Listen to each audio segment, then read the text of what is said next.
Yeah, welcome also from my part. I just give some sentences about our today's topic, memory and restitution, and then we directly engage in a conversation with Achille Mbembe. So not only in Germany, but in Europe as a whole, we face increasing debates about Europe's colonial past. The controversy about the Humboldt Forum in Berlin is but one example of the many disputes that are currently taking place on how to deal with the ambiguous colonial legacies in Europe. Now, as much as these colonial histories within Germany and across Europe differ, they are part of a violent past shared by all countries in Europe. Colonial trade networks and colonial scientific institutions traverse all European societies, whether or not they owned colonies. At the same time, and as Achille Mbembe has emphasized, the colonial past is part of an entangled history on a global scale between Europe and Africa, Asia, Oceania, or South America. Until now, it seems we have not found a language or a certain form to commemorate this violent history, let alone a culture of remembrance, what we call in German the Erinnerungskultur, that is based on accessible knowledge, for example, about our shared past. Importantly, post-colonial activists here in Cologne, but also in Berlin, in Paris or London, have reminded us that we need to remember precisely because colonialism is nothing we can relegate to a distant past. 100 years after Germany lost the First World War and what it saw at its colonial possessions, the wounds of colonial violence are far from healed. Still, recent initiatives by academics and politicians to remember globally have not gained shape yet, which is why events such as these are, we think, important. The debate has gained momentum since the publication of Benedict Savoy's and Felvin Sarr's Restitution report, and it marks an opportunity to finally engage in an open discussion on how to deal with the entangled violent past and how to find forms to cooperate and to remember in a dialogical fashion. As Rebecca Habermas, the historian, reminded us recently, remembering globally also means that we need to take the heterogeneity and the non-simultaneity of memories seriously, and that we thus need to give space for struggles. Arguments and disputes for different memory policies need to become a genuine part of the social debate at and between the different locales in the so-called global north and the global south. So in these discussions, the ethnographic collections take center stage, and this is what we want to discuss with Achille Mbembe and with you together over the next 1.5 hours. So where are we? We are in at the Roudenslag Joost Museum, Cultures of the World. Is this museum the scene of crime? That's the question. We are surrounded by objects, cultural artifacts, sacred objects, portraits of people from over the world, mostly anonymous, objects of daily life, clothes, fragments of architecture of former kingdoms, fragments of untold or hidden personal stories. And we also here have objects from Cameroon, where you are born in 1957. So we are surrounded by objects, silent witnesses from Africa and from other parts of the world, collected, robbed, stolen, exchanged, given, extracted, bought, mainly collected during colonial times. That's the reality of all ethnographic museums around the world. Those objects are stored under our feet, presented above us on the first and second floor. Those objects are restored under the roof of this museum. Those objects, those things, are silent witnesses of the colonial past. They are silent witnesses, objects of memory, of past colonial violence and general injustice. Are they haunting us? That's the question. And who are they haunting?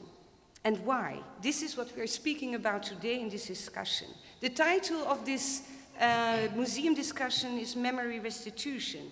Restitution, we can give different definitions. Restitution is the restoration of something lost or stolen to its proper owner.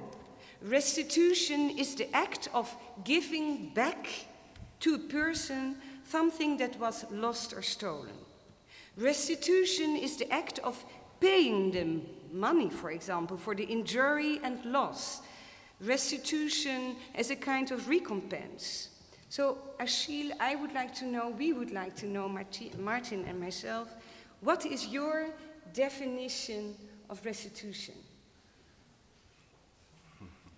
Simple question. We have 90 minutes. Yes, I understand. Let me first express my immense gratitude to you, of course, as the director of this important institution, and to Andreas and the university for inviting me to Cologne. I come quite often to Germany, but this is the first time I come here. And when Andreas invited me, I responded immediately. I just couldn't say no. I don't think we can say no to your beautiful city. So that's why I'm here. Now you're asking me to say one or two things about restitution, the concept of restitution.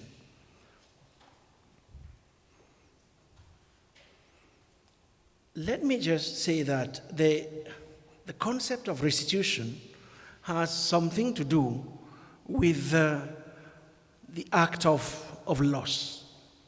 You have to have lost something for it to be restituted to you. It happens that certain forms of loss are so radical that what is lost, in fact, has no price. It is priceless, and because it is priceless, these can never be restituted. That what you have lost is so priceless as to escape any possibility of ever being restituted. Let's call it a radical loss. And a radical loss is a loss you have to learn to live with. Now, whoever has taken away that which for you was priceless also have to learn to live with what he or she did. In his case, restitution, it seems to me, has to do with the obligation to tell the truth about what happened. And in the case of African objects, restitution has to do with these two moments. The moment when we realize that what we lost will never be recovered, which doesn't mean that objects cannot be returned. But even when they return, they will never fulfill the kind of functions they used to. There will always be a gap between the function they might play when they come back and the kind of generative functions they played in the context which saw them taken away. So this obligation to tell the truth about what happened, it seems to me, is at the heart of any meaningful definition of restitution. And to put it simply, I think Europe, because Europe took our objects, owes us the truth about what happened. And I would put the onus of restitution on that question of truth.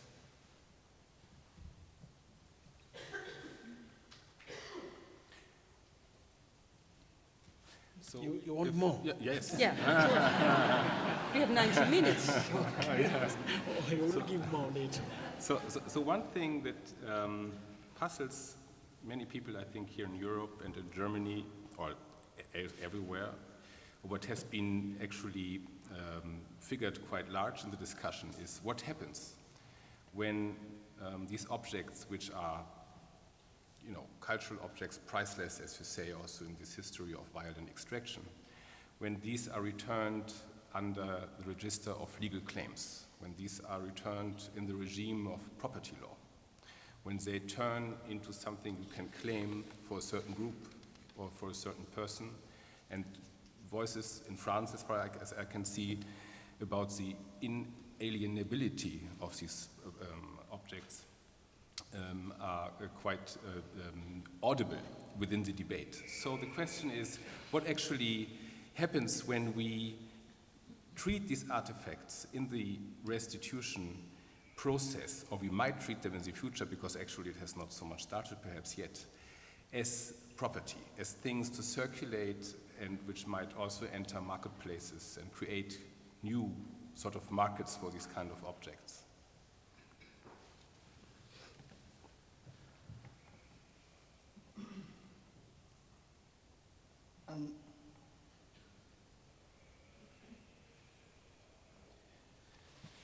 It's a very difficult question.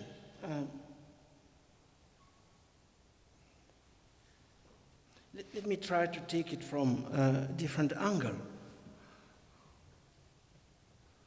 When the discussion on, first of all, the debate on restitution is not new.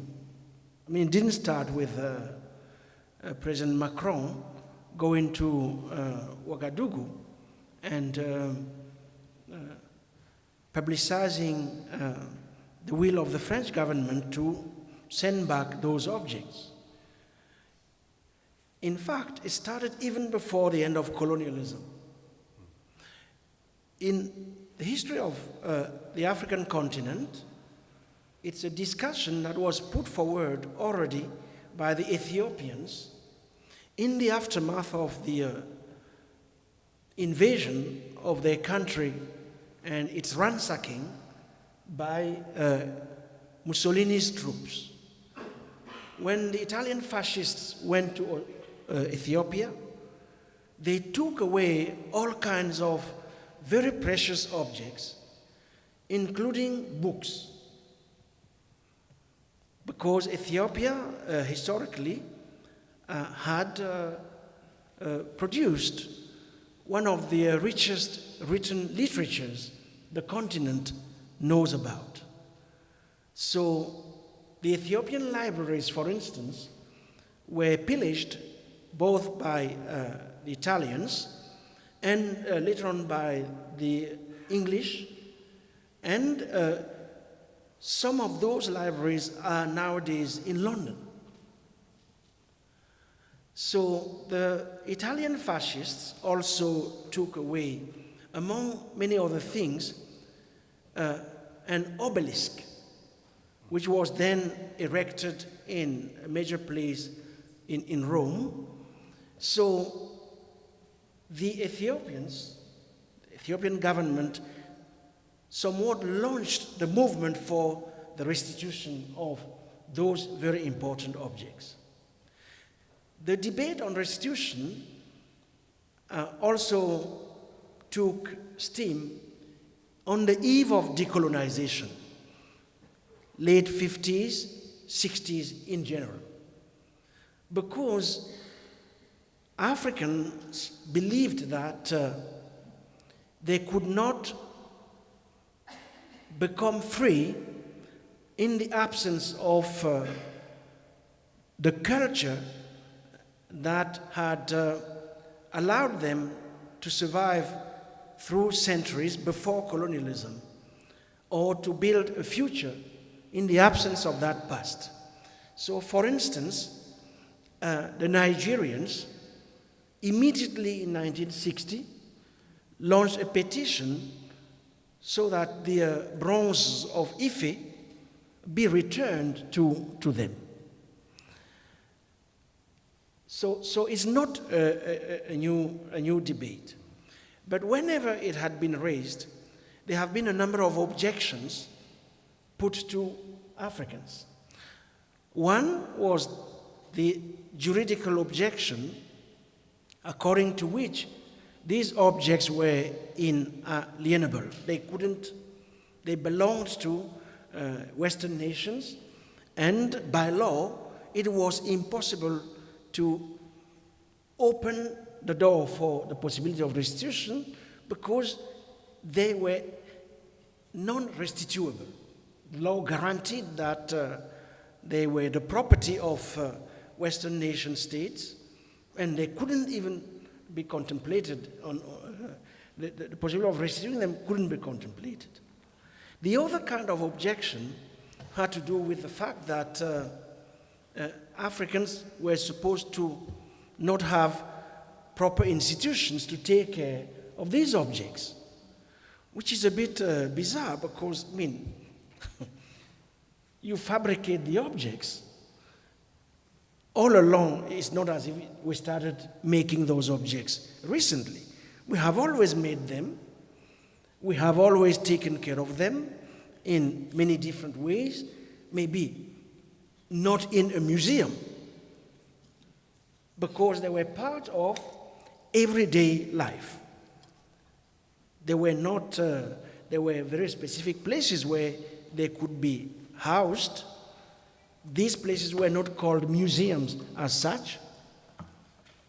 But you can't tell people who have, I fabricate a bottle and you come and tell me that I don't know how to take care of what I have done. It doesn't make much sense. So these have been, most of the times, strategies of obfuscation. And we don't want to deal with this, so we find a pretext to not deal with it. So this kind of juridicism, call it however you want, which is a strategy of obfuscation, the aim of which is to justify the illegitimate appropriation of what doesn't belong to you. And for me, it starts and it ends there. It's not an argument against restitution. There might be other arguments against restitution. This one is not, as far as I can see. But I don't want to give you those arguments against restitution because we don't need them now.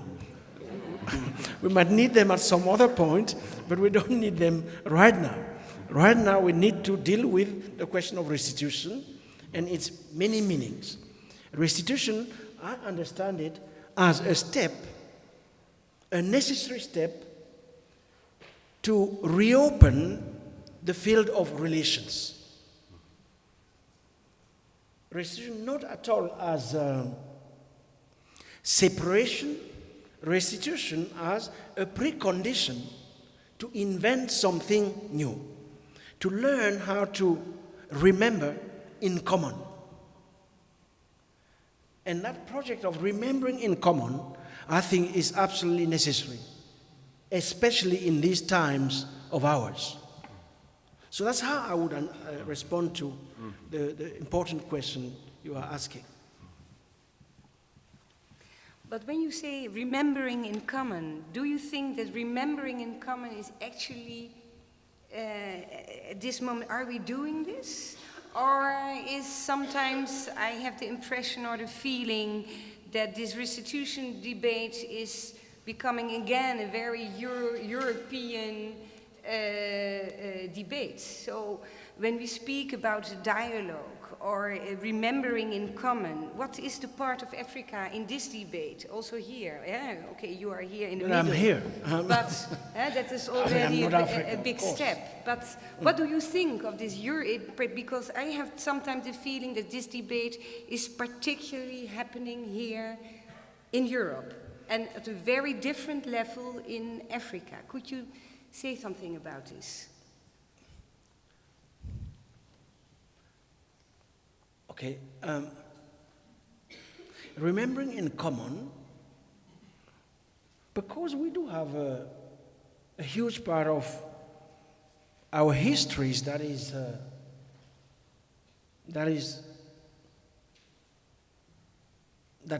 connects us. I mean, the history of Europe is not limited to the borders of Europe, which makes it such that, in fact, the question of Europe is a world question. Because your history, it doesn't stop at the Mediterranean. I mean, it goes well beyond the Mediterranean. So when we say Europe, to some extent, what we are invoking is a larger world. Because that has been, that's what the history of Europe has been. So the problem is that we might have a common history, although it's a history we contributed to from unequal positions, but it's a history we created altogether. So we can have a common history, but this doesn't mean that we have, as a result, a shared memory. That is presently the case, that we have a shared history, but not a shared memory. And for some of us who believe that our world should be reimagined, should be built anew, because if we don't rebuild it, if we do not repair it, we are likely to not last long on earth because of all the threats that we are facing, which do not stop at a border. They do not know a border. So some of us believe that it is essential, if we need to repair the world, to learn how to remember in common, rather than instituting a competition between separate memories. That we somewhat have to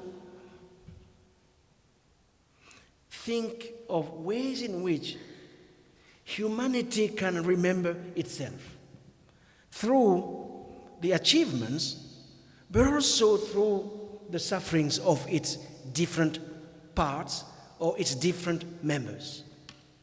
So that, for instance, the Holocaust is not exclusively the business of the Jews. That I, African, can see my face in the face of a Holocaust survivor, for instance, which you see in any case in some of the African black traditions of thought, when, for instance, W.E.B. Du Bois, who was a great American black sociologist, who happened, in fact, to study at some point in Germany, when he visits the ghetto of Warsaw, and he writes a text about the ghetto of Warsaw. And he sees in the ghetto of Warsaw something that he says speaks to the black ghetto in America during the times of racial segregation. So it seems to me that these issues are really important. And now the debate on restitution, it is within that framework that it should be, let's say, problematized. Otherwise, okay, everyone, we go our own ways with our little memory, and we do not attend to the urgent task of repairing the world. That's how I see it.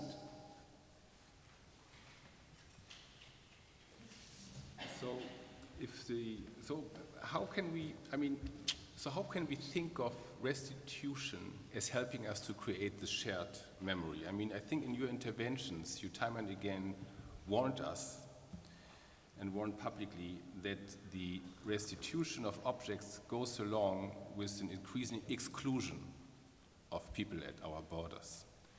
So how can we turn that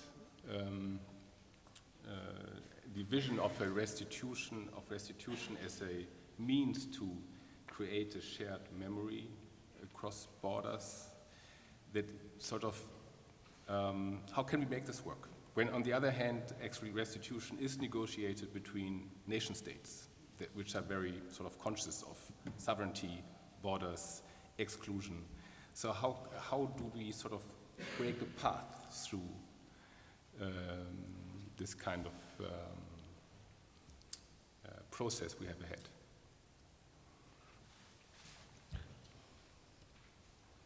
Okay. You see, the debate, it strikes me that the new debate, because as I said, it's a very old one, but the new debate on restitution is taking place at a time when our world has never been as balkanized as it is right now. At a time when we have never had in the world so many walls being erected, at a time when we have a renewed infatuation with borders. And borders are becoming more and more digitized, more and more militarized, to a point where they have become mobile and portable, where almost everything aims at making of each of us a living border, and in the process, some more than others, of course. So that's the context, and I think we have to keep that context in mind. The context is also one in which, especially in relation to Europe, but not only Europe, I mean, we see this going on in America, in South Africa, and other parts of the world, but since we are here in Cologne, in the heart of Europe, okay, let's talk a little bit about Europe, which is becoming explicitly a fortress. The fortification, the turning of Europe into a fortress is an explicit project, a public project, expressed in a whole variety of policies, the aim of which is to contain strangers outside of the gates, including at the price of some dying, 34,000 dead people in the Mediterranean since it all started. At a time when techniques of deportation have been intensified and become ever more complex, the number of people who have been deported increasing almost every day, and a whole economy emerging out of the business of deportation, which goes hand in hand with the return of camps. The biggest numbers of camps, it's in Europe that we find it. We had thought that the camp as a form was behind us, but that's not true. As I speak, the biggest number of camps where people are detained, it's in Europe. So that is the context. One key place today where forms of citizenship are contested, it's in Europe. So we have to ask the question, I mean, I'm not being In French we say malin. What is the relationship between the desire to expel people, to keep them far away, and the business of restituting the objects? Is there any relationship? I mean, is there something going on here? If there's something going on, what is it? What is this thing of, we deport them, we get rid of them, and we get rid of the objects? We have to raise those issues, however uncomfortable this might be. That is the reason why, when this whole thing started, when Felwin is a very good friend of mine, I work with him in a number of projects, and he was asked by Macron to contribute to the writing of this report, which has been translated in German. I saw the book over there. So we had a discussion on this. I told him, look, Felwin, I don't believe in restitution. I believe in circulation. And he told me, you might be right, but I think you are wrong. Even if you believe in circulation, restitution is a necessary step towards circulation.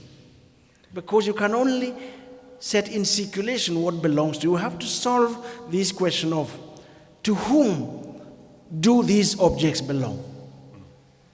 So that's his take. When you read the report with Benedict, it's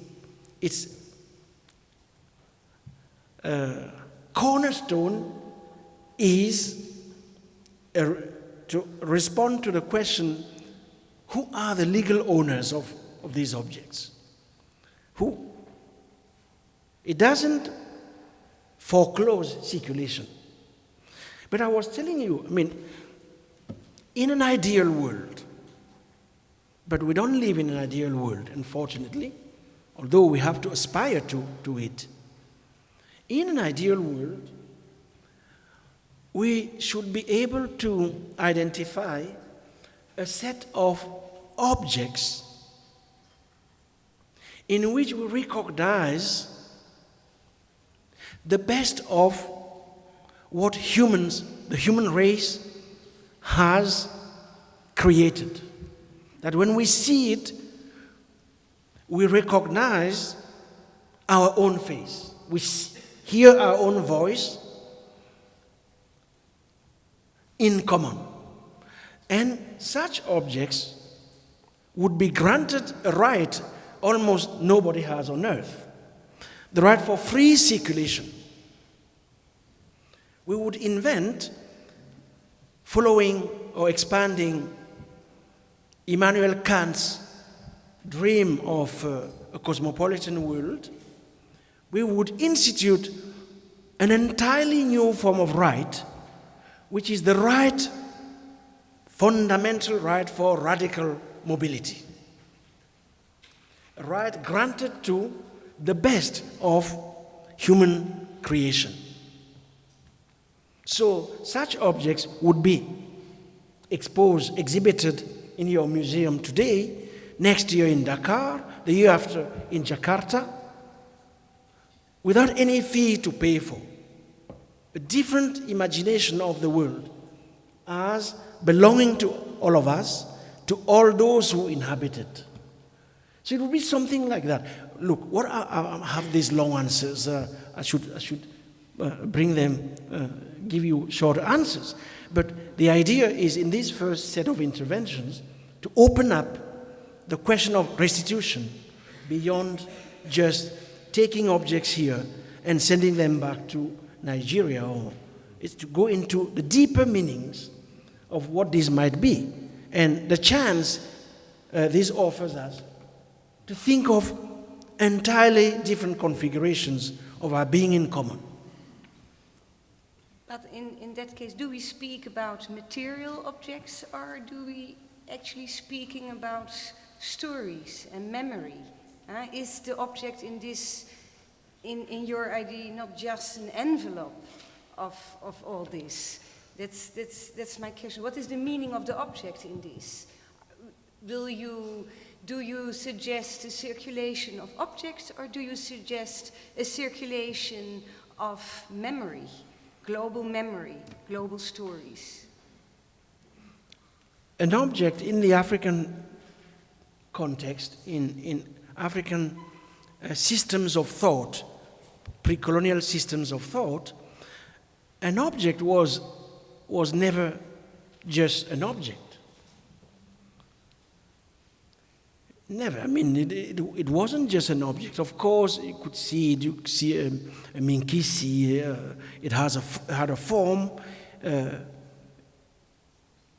An object was a depository of what was understood as a vital force.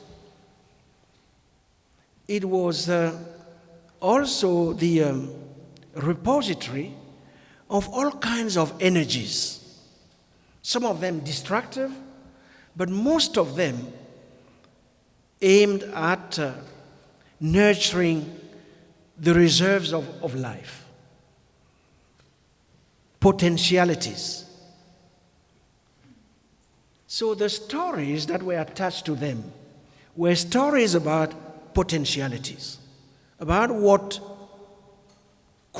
something could become. So, when objects circulate, the presupposition is that those deep meanings, structures of meaning, also circulate with them. And not only circulate, that in fact, whoever sees them or whoever touches those objects, in the proper conditions, is likely to benefit from their power. So the belief is that the humans share the world with many other living entities or animated entities. So what happened was that when colonialism came, they thought, oh, this is animism. They thought, okay, these ways of envisaging the world are part of something they called animism. These people believe that objects act. Animism being, of course, a kind of set of beliefs proper to those humans who have remained children, meaning that their reason hasn't developed enough. And therefore, those objects were dismissed. In fact, the first attitude in relation to African objects was to treat them as manifestations of the devil. A diabolization of those objects in the hands, especially of the first missionaries, considered as demonic, as ugly, as dirty. I mean, you mentioned collection. They would be collected over there, they would be brought here, and one of the first steps was to clean them up. Because they thought these are ugly stuff. I mean, it's horrific. So they would clean them up, and in the process, really damage them. Because when people produce a mask, I mean, it's not just that they go to the forest and then they cut a tree. You have to know what tree is amenable to what type of figuration. You have to have some knowledge, because objects are built to last. How do you make sure that they last? What do you mix them up with? So huge knowledge was invested in all of that. So there are also the career of vernacular forms of knowledge. So when they circulate, it's the totality of these references that goes with them. That is what we have lost. And on botanics, on pharmacology, on chemical processes, and so forth and so on, besides the vital energy I spoke about. Can we maybe reverse that question and ask what is an object or an ethnographic object in the history of Europe? And so I mean, you just said, okay, what is the matter with Europe that they think they can send away these objects and at the same time hinder people from entering? And at one point you also asked the question in your interventions in the past, why does Europe think it has no need of the ethnographic collections anymore? Why have they brought these artifacts on the one hand, and what have these artifacts fulfilled that Europe thinks it can dispose of them? So what is it that we actually needed of these objects in the first place? And I immediately thought of the significance these objects had for the so-called avant-garde, their importance for engaging in a cultural critique of one's own, for opening up the canon, one's own culture. So do we not need anymore this engagement with other cultural forms anymore? Do we think that there is only one world left, sort of, through which objects circulate, and it means, you know, more or less everywhere similar things as a kind of universal heritage? Is there some kind of, you know, exteriority, alterity that we desperately need in order to, well, you know, live our life here in Europe? And so how actually can we engage with the fact that these objects are relics of a past that has not been standardized, that is sort of, that open up imaginaries and enabled cultural critique and new forms of thinking in Europe?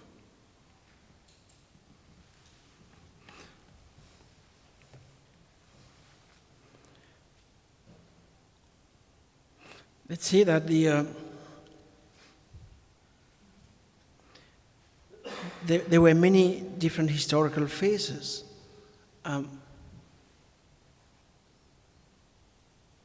Things did change over time. As I was explaining a moment ago, when Europe first encounters these objects, it encounters them within a mental framework in which Europe is obsessed with the question of the devil. I'm not inventing this. I'm talking about historical. There was a moment in the history of Europe when the big obsession had to do with the devil. The devil in its many manifestations. And the belief was that, in fact, the devil had found its place of residence in Africa, in the dark continent. That if you really wanted to fight against the devil, that's where he was located. And that the objects were a manifestation of the demonic. And this led, in fact, during the first and second phase of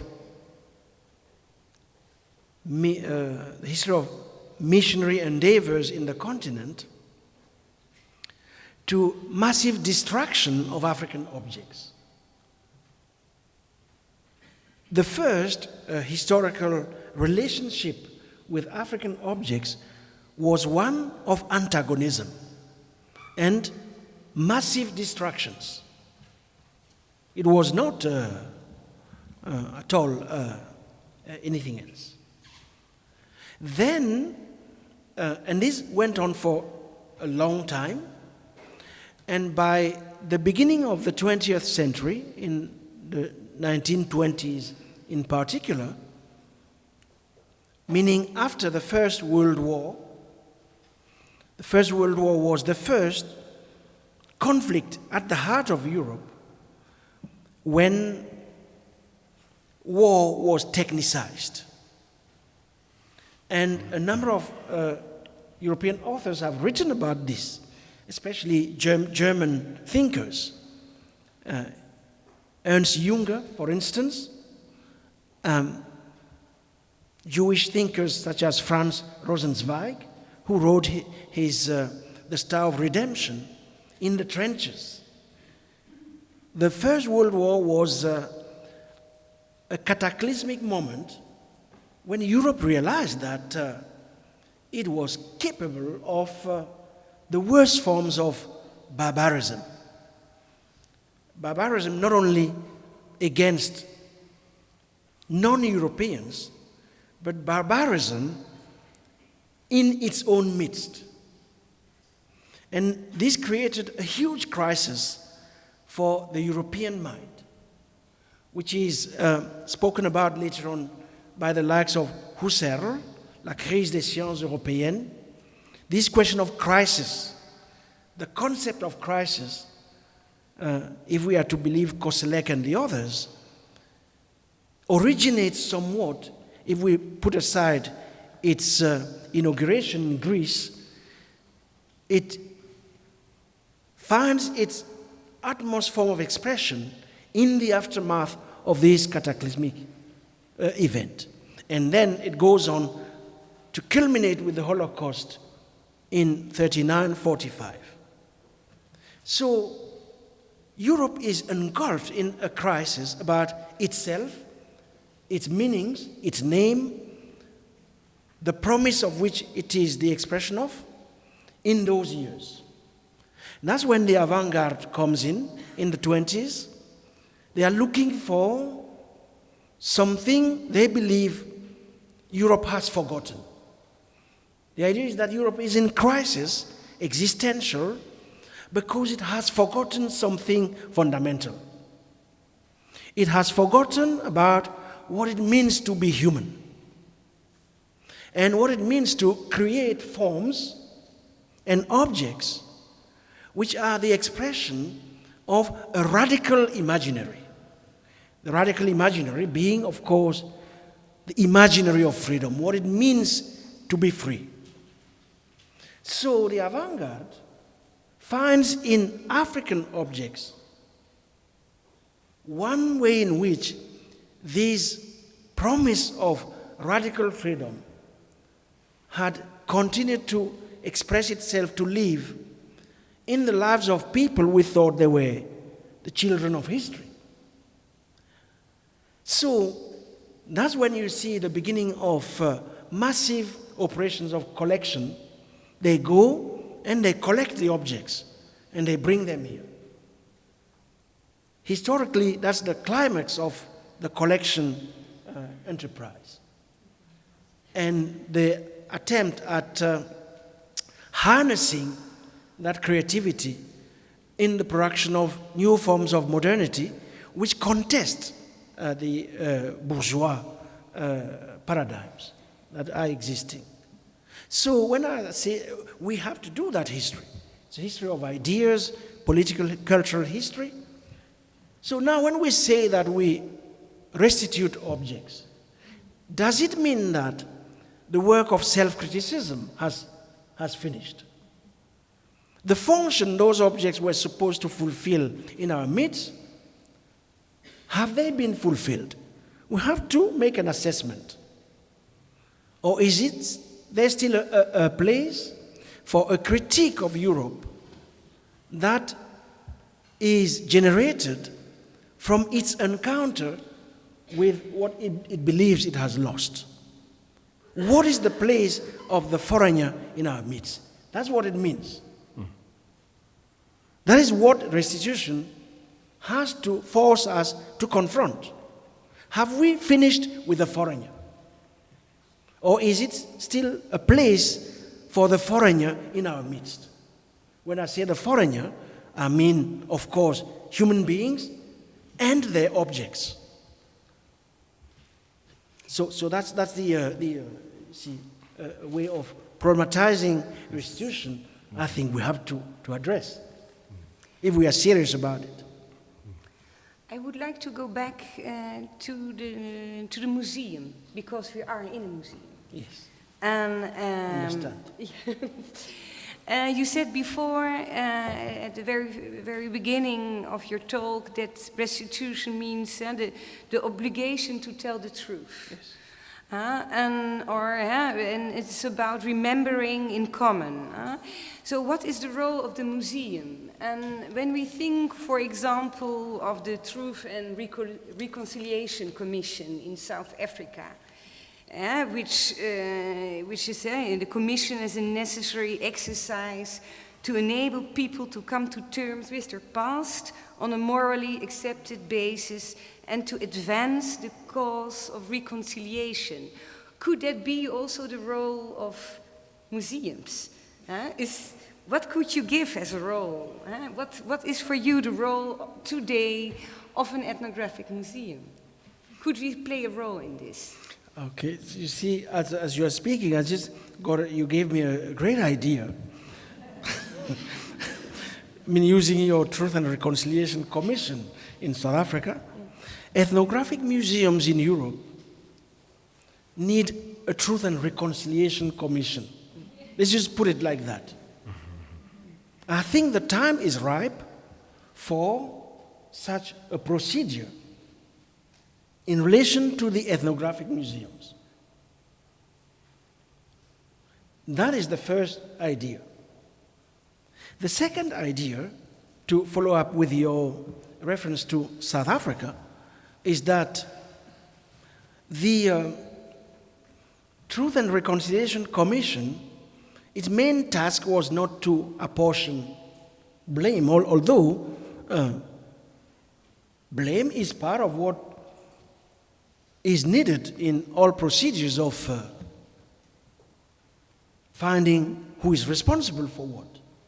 We cannot constitute a community in the absence of responsibility.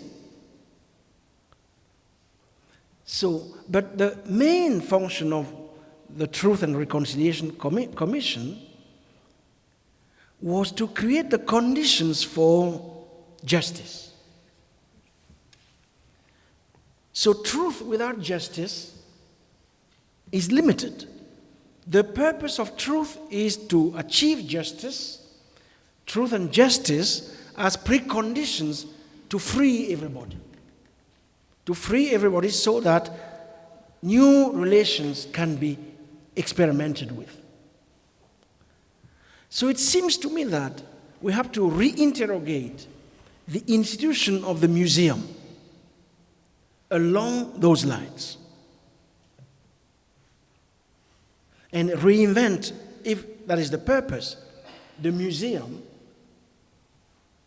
along lines of truth and justice and common remembrance. We cannot continue with ethnographic museums which act as a space of captivity for objects which we took away from entire cultures and people. But in that way, you suggest to free the objects, and then you come back to Felwinsar. I suggest that we free the objects and we free ourselves. Mm-hmm. In freeing the object, we free ourselves, we allow them to be free to share with us. It's the ethics of sharing, which I'm introducing in the debate on restitution.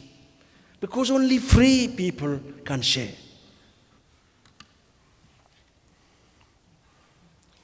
So you see what I mean. Mm. So that's the line of argument. Because it's very easy to say, okay, you know what? These are your things, here they are. Mm. We don't need to ask, okay, do you have a museum? We can just say, okay, that's it, finished, take your stuff. Get your stuff. And in doing so, we might believe that, okay, now we don't owe you anything. But you know, the point I'm making, it's a bit vicious. What I'm saying is that they are debts which you can never get rid of. So we have to tie, if you want me to say provocative things, I haven't had this is not wine, huh? This is water. You see, the thing is to tie each other into a set of responsibilities, a set of debts we cannot reimburse. But because they are there, they force us to act in relation to each other in ways which support the forces of life. Because the way Europe has acted with us, behaved with us over a long period of time, it has mistreated us quite seriously. And it has mistreated our objects.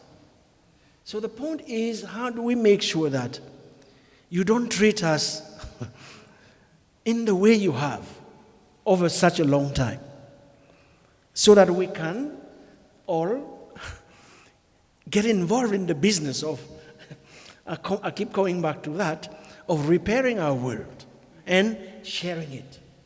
That is the purpose.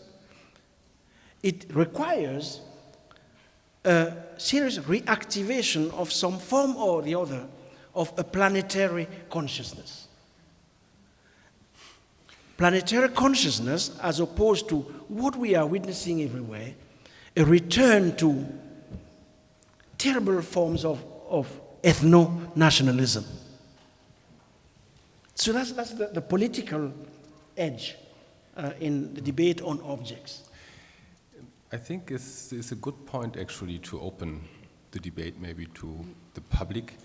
And while you think of the first questions to pose to Achille Mbembe, maybe let me just add your idea, your common idea, your shared idea about a Truth and Reconciliation Committee might also be quite an interesting solution to the big question actually of to whom to restitute. Because of course source communities, as they are called, are not the same as the nation states with which restitution is negotiated. And so actually to have some kind of debate surrounding the restitution of how to share in a free and just manner of these objects seems to be necessary. I have the feeling. Okay, this is just a short comment. And now we should maybe open up the discussion to you.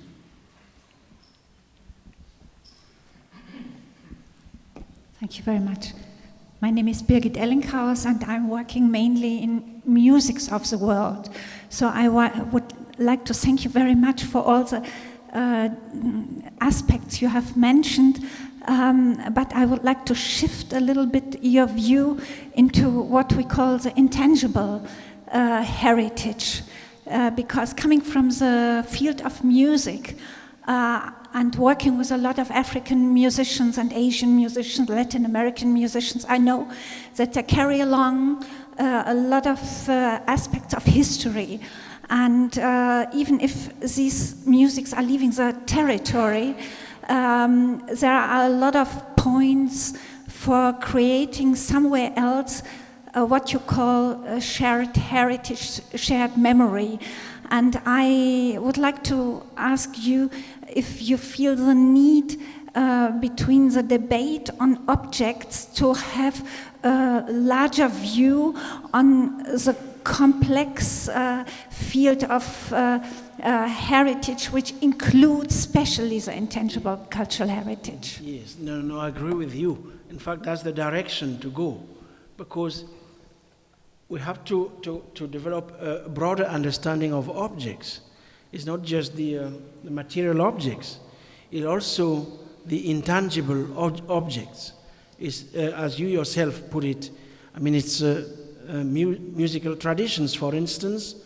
It's also, in this age of ecological crisis, it's all that has to do with botany. The plants, the animals, the microbes, is the entirety of the living. What was done with so-called artistic objects was also done with other dimensions of the living. And this question of the living, I mean, this is the question of our times. It is the key philosophical and existential question of our time. How is it that we expand our notion of the living beyond the human, in view of what the human has done to the earth?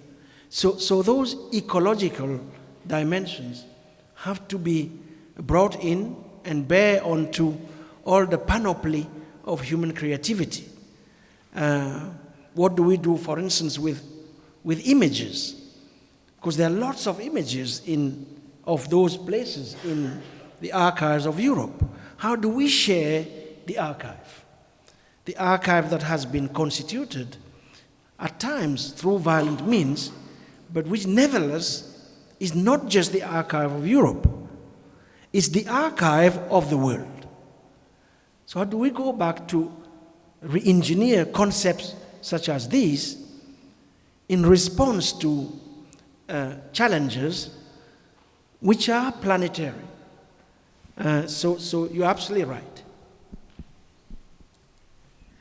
Yeah, my name is Dudu, and I'm coming from Pädagogisches Zentrum Aachen. We can hardly see you because the light is hitting us from all sides. Where are you? Oh, okay, thanks. So I was saying Dudu from Pädagogisches Zentrum Aachen. Thank you for this, Brian, very expose. And my question, I will do it shortly. Do you think that the object we want to be restituted can be done if those things are in the hand from people who don't believe in our culture, in our beliefs? Because all those objects have spirit, power, energies. But when we talk with our friends, the European friends, about our culture, they are laughing. They don't believe what we are telling about. So how can they give it back when they don't believe on this thing? But for them, it's just a masterpiece, what is nice in the museum, and then that's it. The second question is, you were talking about circulation. I think circulation is better to use the words, for me, unmoral, to have something that doesn't belong to you. So the word unmoral. Because circulation, you know, I think that those objects are the spirit, and then to take them from place to place, they will lose their synergy, their energy, what all the values they have. Just think about Kwame Nkrumah, who after many places, he died in exile, but at the end, he was buried in Ghana. That means that it's very important to be where the objects were produced. And the second example is the Ghanaian chief, which by the colonial side, they take away his head as example for people who want to rebel. And today they bring back, it was from Holland to Netherlands, and they brought back the head of this Ghanaian chief back again in Ghana. That's why I'm saying that circulation, for me, they will lose their values. Thank you. Okay. Okay. I mean, look, there's an absolutely legitimate way of posing the problem.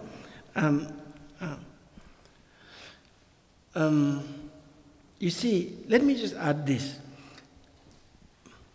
The other question that I think is important to add in the ongoing debate on restitution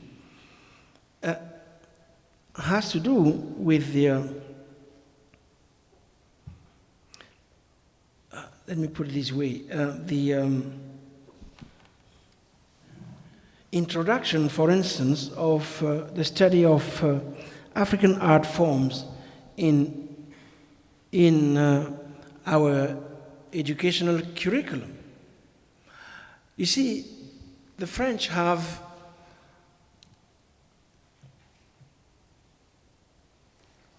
I think Felwin and Benedict have made the calculations they have something like 90,000 objects from their former sub-Saharan African colonies, housed in their museums. But there is not one single university program where students can study African art. There's a total disjuncture between the appropriation of the objects and the educational procedures through which both the general public and the educational system can procure a sense of the meaning of these objects. I raise this because of your comment on, okay, they don't know what our objects mean. One way of knowing what they mean is to institute mechanisms of learning about what they mean. So that is one way in which we can render a bit more complex the business of restitution. See, for me, the drama is not so much that they don't know what our objects mean. For me, the most important drama that Africa has experienced has been the difficulty throughout history to keep for herself the best of her creations. That we might be the only region in the world which has experimented this difficulty so long and with such devastating consequences. That the best of who we are, what we have created, is either away or has been taken away from us. Whether in terms of humans, actual living bodies, 4 centuries of slave trade, you extract the best people. That's what slavery was all about.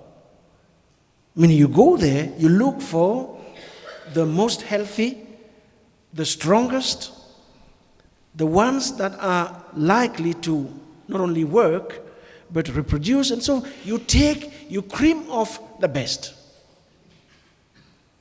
So for me, that is what, because that's where I live, that's where I work. So that is the biggest question. The second thing is that since in our systems of thought, in fact, there is no, let me put it properly. We do not think of the relationship between humans and objects in the way in which it's done in the West. We believe fundamentally that human beings and objects are part of the same, let's just call it assemblage. It's not as if there was the human here, the object there, with the human at the center, trying to invent the object and living in the fear that what he has invented might take away his power, which has been the horrific nightmare of so-called Western civilization.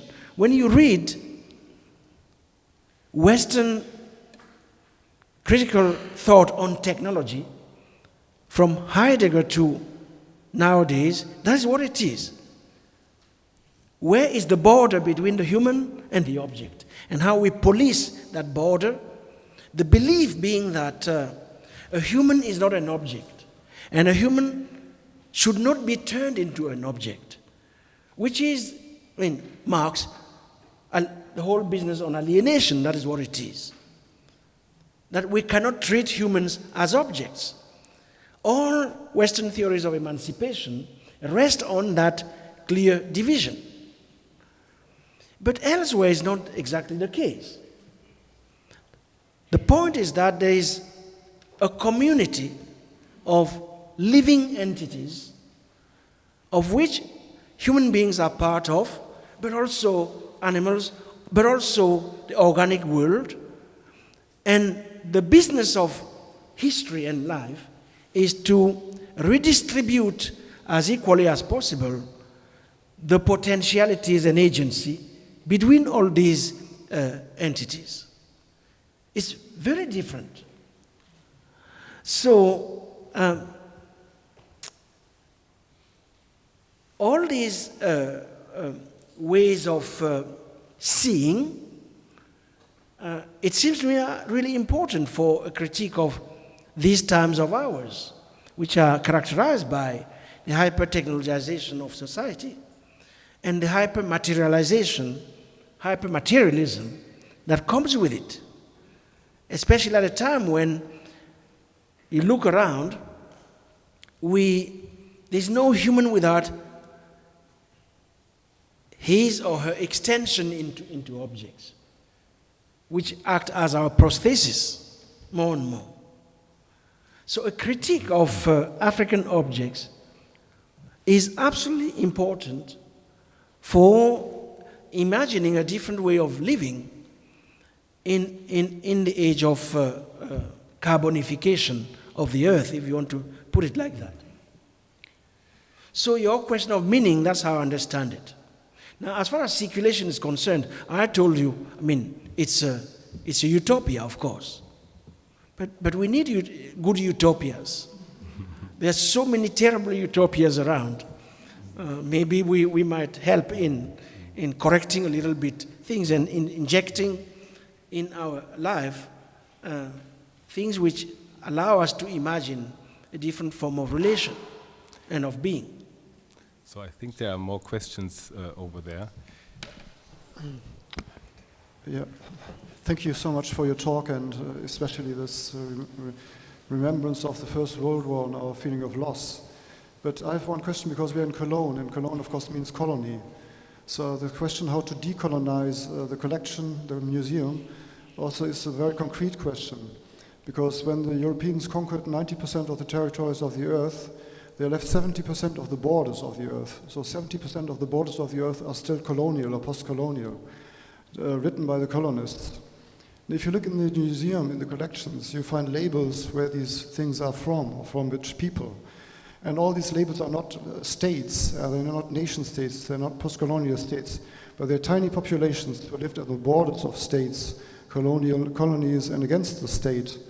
Tiny minorities who didn't live up to the states of colonial and post-colonial times. So how do you deal with the contradiction of these tiny populations and colonies and post-colonial states, and the question of restitution? So the question is, if you want to decolonize the museum, for example here in Cologne, you find attached to the objects all these stickers and labels to whom they have belonged, yes. But these are never nation states, but these are mostly communities, groups that have had no state and may still not have a state with which they live in accordance, but which may be groups or communities against the state. So the question of source community and nation state and restitution and how to actually solve that is the question. Did I get it right? Yeah. Yeah. But then, I mean, we really need to, because all of these are really complex questions. Huh? We won't solve them in one evening. Certainly not. You see, the terms of the debate, as you were saying early on, are biased. Huh? If we privilege questions of property or ownership in the debate on restitution, because ownership, the forms of ownership throughout cultures do differ fundamentally. What belongs to me in pre-colonial let's say, Benin, the old Benin, not the post-colonial Benin, the old kingdom of Benin, what belongs to me is not necessarily what modern law defines by belonging or ownership. There are communal forms of ownership. There are private forms of ownership. There are hybrid forms of ownership, depending on what is at stake, whether you are dealing with a sheep, a cow, a house, a field. There's a huge variation in the forms of ownership. That's the first thing. The second thing is that what we take today to be the nation state is not necessarily the dominant form of people living in common in pre-colonial Africa. Who belongs?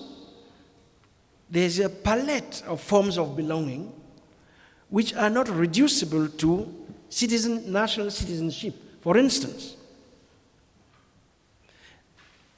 the drama with our current world and our current modern state system is that it only opens the door to one form of belonging.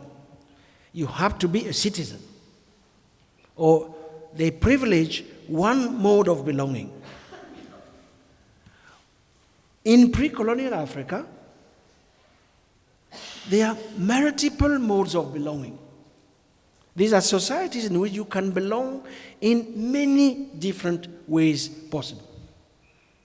In fact, these are societies that are premised on extending as possible the forms of belonging, because the nature of wealth and property, let's say real property, real ownership, is the capacity to aggregate around oneself as many people as possible.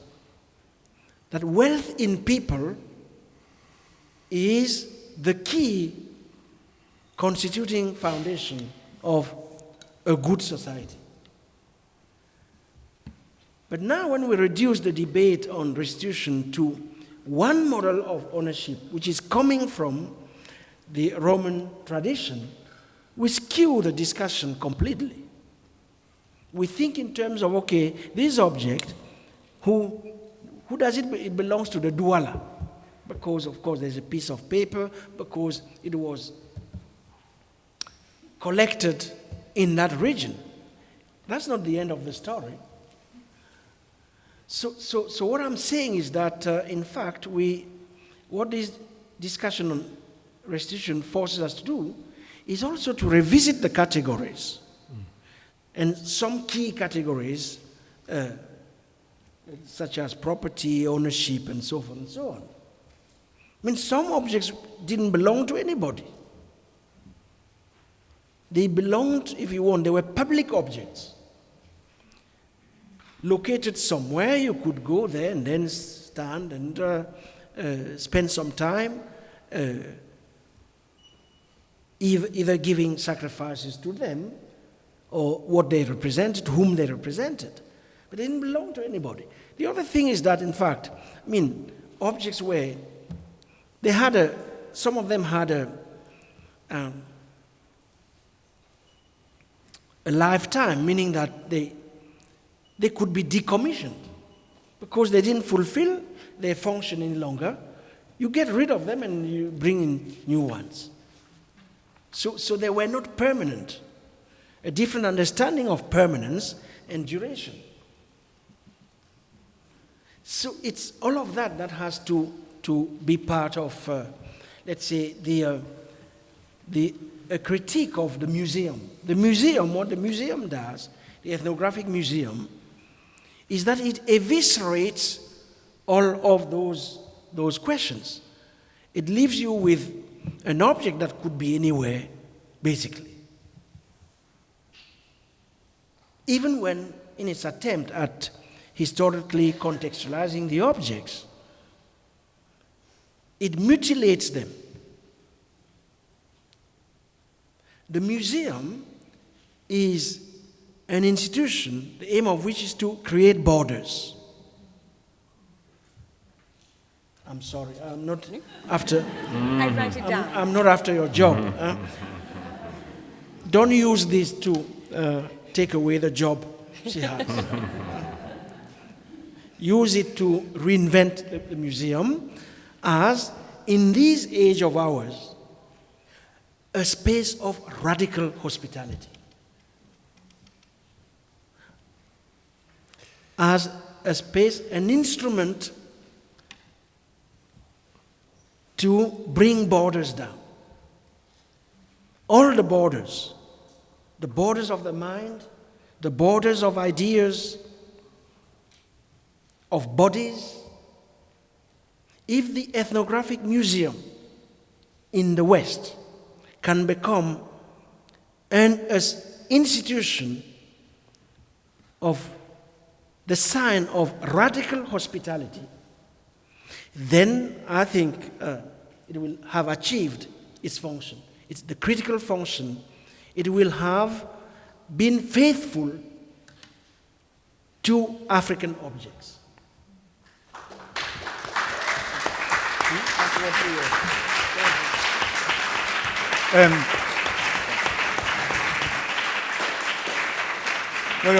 Martin, I see 3 hands, and I think we collect the 3 questions as a whole, for the final. I have 1 question here, and I see the 2 hands in the forefront. So I first give the microphone to the lady here, and then I come to the forefront. I think this is in the final round of questioning. Thank you. My name is Thom. My question to Prof is to know whether do you think restitution can ever be effective if we consider that all the elements that used to transmit souls to that object, those objects that are restituted, most of them have died, such as the language, the ritual, the rites. Some of them have died already, meaning that even if the objects are restituted, they will never be what they used to be before. So do you think this should be called restitution?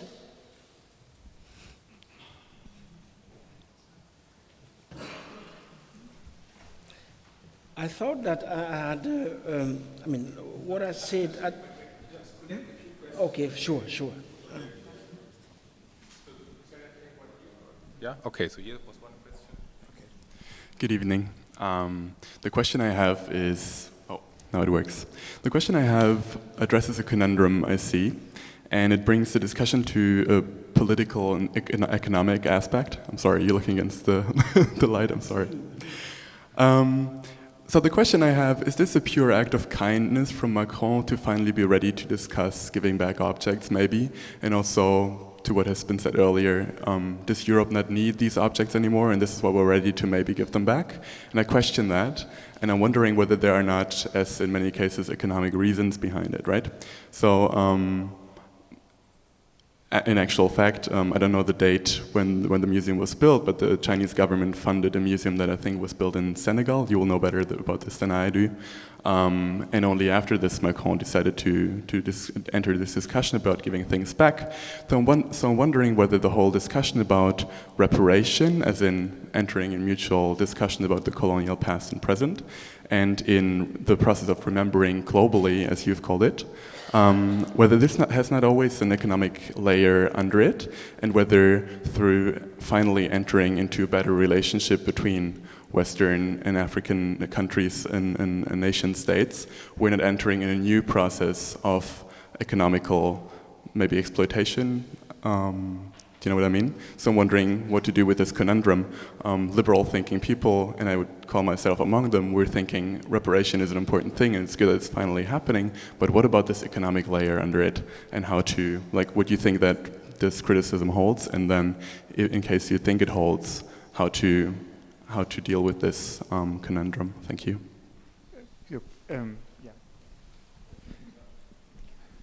Okay, my question is a bit more general. Yes, I'm sitting here. Yeah, here. So today and yesterday you were talking about, or you were calling for a planetary consciousness or planetary awareness and our way of changing our thinking. And then on the other hand, this whole lecture series is called Deglobalization. So I would just like to know a bit more about how you differentiate between globalization, which also has a claim to something that incorporates the entire planet on the one hand, and maybe what planetary consciousness as a concept can offer that globalization has failed, as you're calling for deglobalization. So what does that mean to you? Thank you. And a final one, and then we close the floor. Thank you very much. My name is Boris Njanjo, and I'm from the University of Cologne. I just wanted to connect my question with the one by Mario, because I'm a bit skeptical concerning the question of restitution. Let me just name a few facts. Macron, as you said before, took his decision in Ouagadougou in Burkina Faso, and after that, we had the report of Dominique Savoy and Felwine Sarr about the restitution. And after his, let's say, publication in Ouagadougou, Macron in Africa was in Nigeria, in Ghana, in Kenya, which are known to be economic more wealthier country than the other countries from the Francophone Africa. And once we also connect that fact with the social, economic, politics of Macron, I won't say more than that, because the Gilets jaunes, die Gelbwesten, das wissen Sie besser als ich.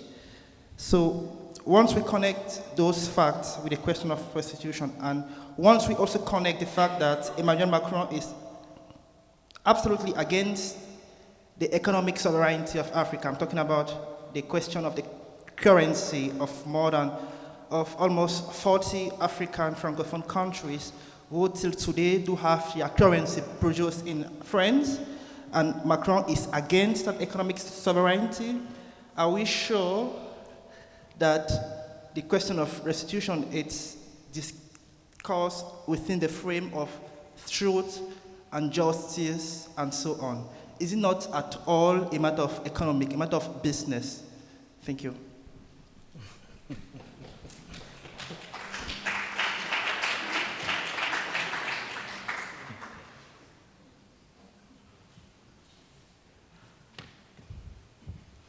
So now,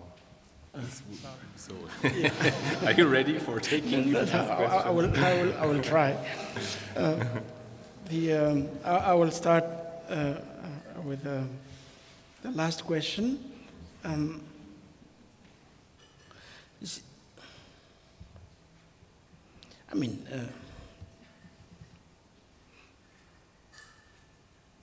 When Macron says he wants to see African objects returned to Africa,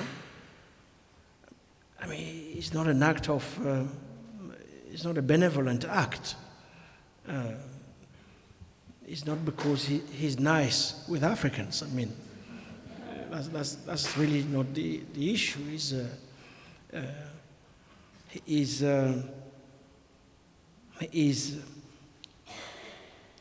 trying to reconfigure France's policy in Africa in a context of heightened competition. On the one hand, competition with the United States of America, and on the other hand, competition from other external actors such as China. French Africa's policy, historically, has rested on three pillars. One is militarism. The second is mercantilism. And the third is paternalism. These have been, let's say, this has been the framework from colonial times up to now of official French relations with this continent. Those three pillars are still in place. There haven't been any new paradigm to address the question of France's presence in the continent. It still rests on these three pillars. But France is losing the hold it used to have, especially on African elites. Most of them are aging dictators, corrupt tyrants. The emerging African elite is not trained in France any longer. It's trained in America, it's trained in China. There are at least 10,000 students who are allowed to China every single year to study in many different domains of contemporary knowledge.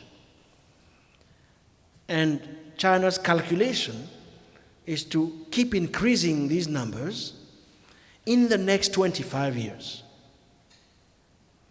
All of that while in France, for instance, they are raising university fees, especially for African students, in the guise of making France more attractive. I mean, the kind of combination of contradictions. So there is that pressure.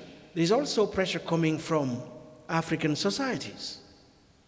Over the last few years, there have been social movements inspired both by the diaspora and younger people in the continent for the abolition of the CFA franc, which is the currency, a colonial currency that has survived decolonization, and which comes with a whole set of constraints on those states' fiscal policy or monetary policy. So the calculation by the French elite is that, okay, we will deal with a few symbolic things. We can deal with them with Francophonie, restitute objects, organize an African season, which is in the making next year. They can trade off a few symbolic elements, which in any case have no bearing on the key pillars, which are militarism, mercantilism, and paternalism. And the hope is that in doing so, we can appease the growing contestation that is coming from younger generations. Of course, it's a very short-term vision. It won't save them the kind of time they really need. So that's the context, the geopolitical context in which, I'm sorry, I read Macron's initiative. And I don't believe that even after the report, French museums will send back the objects. They won't send them back. They might send a few objects back, but the museums will not be emptied, not now. So one might wonder, why do you open up these debates? And you know very well that it's you won't restitute. I think it's a short-term kind of calculation. But that's my view, it can be contested. Now I make a distinction between globalization and what I call the planetary turn of our predicament, our common predicament. Globalization is really about the expansion of markets throughout the planet. It's about the expansion not of markets in general, but of the capitalist form of markets. It's a new phase of universalization of the market principle, the free market principle. Which means, of course, an intensification of, in our part of the world, of logics of extraction, of extractivism, because that is mostly the way in which we have been, let's say, brought into the capitalist system since at least its inception. Extraction of bodies, extraction of raw material, and now more and more in the age of technological escalation, the extraction of the inner self, since the new forms of capitalist economy, the raw material, part of the raw material now, it's our affects, our feelings, it's our unconscious. That is what the big five technological institutions that govern a huge part of the economy of the world today, that's what they do. They extract our unconscious, turn it into data, sell it back to us, make profit out of it, in an attempt at anticipating on our future behavior, which has terrible consequences in terms of the future of critical thought, for instance. When knowledge becomes the collection of data about data, then we have a problem. I think that is a danger for museums, maybe more than our debates on restitution. That critical thought as such becomes irrelevant from within that type of economy. So globalization, that is what it is, how to turn markets into the undisputed force in our times. The planetary turn is something else. It's about the capacity to decipher our times, to, as I was trying to explain yesterday during the lecture, to pose in new ways the question of how we inhabit the earth anew, knowing very well that it's severely damaged and it's in a dire need for repair. When I invoke the planetary turn we find ourselves in, these are the kinds of questions I have in mind. How do we share it as equitably as possible as a precondition for its sustainability and its durability? So as you see, it's a different ethical inflection.